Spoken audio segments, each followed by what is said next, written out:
Hi everyone, Justin for Bearwood Cabins here. We're at the Sherwood cabin. I'm just going to give you a quick overview of our fire table here.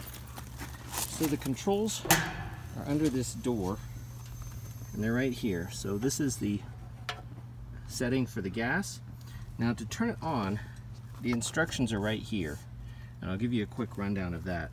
You turn this to the light position, hold this in while you're pushing this, and then I'll try and do it with one hand here, and then turn it to your desired level of flame. Now this came on really fast because I was just running it, but typically you'd have to turn this knob here, push it in, and then press this for about 5 seconds until the pilot light lights, and then you can turn this to whatever level you want. When you're done, make sure you turn this off, and also turn off the propane tank here. If you can't reach it, this drawer slides out.